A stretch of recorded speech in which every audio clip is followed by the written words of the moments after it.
যশোর খুলনা মহাসড়কের যশোর অংশের মুরলী মোড়, রূপদিয়া, বসুন্দিয়া সহ নোয়াপাড়া অংশে প্রায় প্রতিদিনই যানজট লেগেই থাকে। এর অন্যতম কারণ হচ্ছে এই মহাসড়কের বেহাল অবস্থা।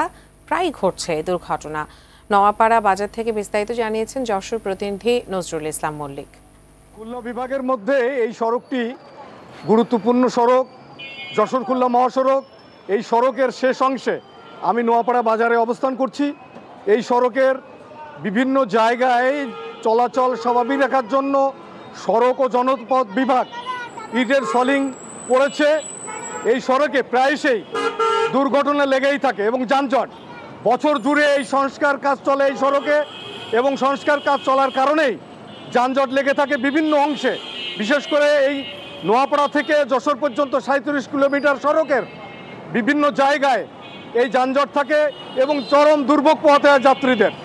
এখানে যে সমস্ত যানবাহন চলাচল করে, বিশেষ করে খুলনা কুষ্টিয়ার রূপসা এবং গড়াই পরিবহন, এই পরিবহনগুলোর গতি নিয়ন্ত্রণ না থাকার কারণে, বেপরোয়াভাবে চলাচলের কারণে বিভিন্ন সময় দুর্ঘটনা ঘটে এবং বিভিন্ন মানুষের প্রাণহানি ঘটে। আজকে এখানে আমরা যেটা দেখেছি, বিভিন্ন এর বাড়তি এই সড়কে একটি চাপ রয়েছে। সে চাপ হচ্ছে ব্যাটারি চালিত বিভিন্ন রকমের সিএনজি, ইজি বাইক এবং ভ্যান গাড়ি। এটা এই সড়কের জন্য একটি বাড়তি চাপ।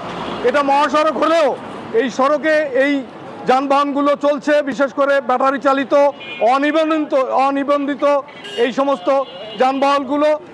এই সড়কে যারা চলাচলকারী ভুক্তভোগীরা জানিয়েছেন, তারা প্রত্যাশা করেন একটি দিন নয়, এই সড়কের জন্য সারা বছর যেন এই সড়কের নিরাপত্তা থাকে, সেই প্রত্যাশা তাদের।